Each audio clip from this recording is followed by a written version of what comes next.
এই এত মানে একবার গ্রাসরুট লেভেল থেকে, টপ লেভেল বাদ দিন, টপ লেভেল তো দুর্নীতি হচ্ছে সেটা দেখতেই পাচ্ছি, এই গ্রাসরুট লেভেলে একটা লোক একটা দুর্নীতি করে আলাদা ব্যাপার, যদি 100 লোক একসঙ্গে দুর্নীতি করে তাহলে অনেক বেশি তার কোয়ান্টিটি বেড়ে যাচ্ছে, সেটা তো আরো জনমানুষের প্রভাব পড়বে। এটা খুব সাইন্টিফিক্যালি এটা হয়েছে এবং এটা তৃণমূল কন্ট্রোল করতে ব্যর্থ, এবং তৃণমূল কন্ট্রোল করতে পারেনি বলেই আজকে পরীক্ষা করছিল। একমাত্র আমার মনে হয়েছে যেটা এই লাগাম ছাড়া দুর্নীতি, এবং সমস্ত স্তরে গ্রাসরুট লেভেল থেকে, মানে পলিটিক্যাল স্তরে তো দুর্নীতি হয়, যদি আপনার গোটা পশ্চিমবঙ্গে হয়ে থাকে 80,000 বুথ সভাপতি দুর্নীতিতে জড়িয়ে আপনার, এত বড় লেভেলে যদি দুর্নীতি থাকে তাহলে তো আপনি এমনি পার্টির সংগঠন শেষ। চারুগোপাল থেকে রবিউল আলম বলছেন গ্রাউন্ড লেভেলে দুর্নীতি হয়েছে, এইটাকে আপনি কিভাবে ব্যাখ্যা করবেন? দেখুন, দলটা পুরোপুরি একদম গ্রাস রুট থেকে কয়েকজন ব্যক্তির করে কমে খাওয়ার জায়গা পাকা হয়ে গেছিল, যেটা পুলিশকে, বিডিওকে, প্রশাসনকে ব্যবহার করে। তো আজকে যারা মুখ খুলছে, ইংলিশ বাজারের কৃষ্ণেন্দু নারায়ণ চৌধুরী হোক আর অনেক ব্যক্তি এখন মুখ খুলছে, আমরা এইসব দুর্নীতির জন্য আমরা আইপ্যাককে কেন টাকা দেব, আমরা কেন পঞ্চায়েতের টিকিট বিক্রি টাকা দিয়ে করব। 2023 সাল থেকে সাউনির বিরুদ্ধে আমি তো গর্জে উঠেছিলাম, তখন এইসব নেতাদের তাদেরকেই সমর্থন দিয়েছিল, কোনোদিন আমাদের পাশে দাঁড়িয়েছিল এরা?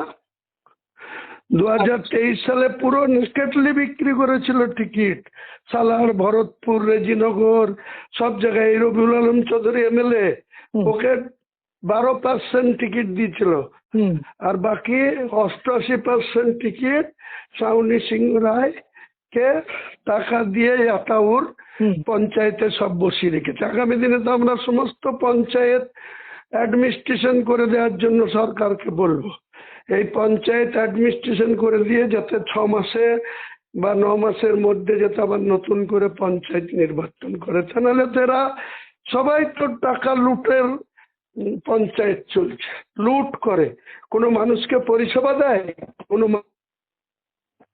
এই যে মমতা ব্যানার্জি এই বুথে বুথে 10 লাখ করে টাকা দিল, সেই টাকা সব লুট হয়েছে, 50%ও কাজ হয়নি। প্রত্যেকটা জায়গায় তদন্ত করলে পরে দেখা যাবে পুরো লুট হয়েছে। মানে আপনি পাড়ায় সমাধানের কথা বলছেন? হ্যাঁ, আচ্ছা। এক একটা ব্লক 26 কোটি, 28 কোটি, বহরমপুরে তো 37 কোটি টাকা পেয়েছে, আমার বেলডাঙ্গা 2 26 কোটি 80 লাখ টাকা পেয়েছে। এখনো হাফ টাকার কাজ তাইরে নাইরে করে হয়েছে, সব লুট হয়েছে, পকেটে ঢুকেছে। আমি আজকেই ভিডিওকে পাইনি, জয়েন্ট ভিডিওকে বলে এসছি যে একটা পেমেন্ট কারো ছাড়া যাবে না।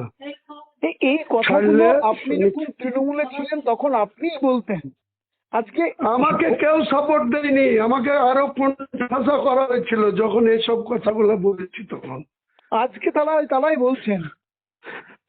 আজকে মানুষ তো তাদের শিক্ষা দিয়ে দিচ্ছে, ওই জন্য এখন বোধগম্য দিচ্ছে। তখন তাদের এই বিবেক, তখন তাদের এই ভাষণ, তখন তাদের এই বিবেক জাগ্রত তো হয়নি।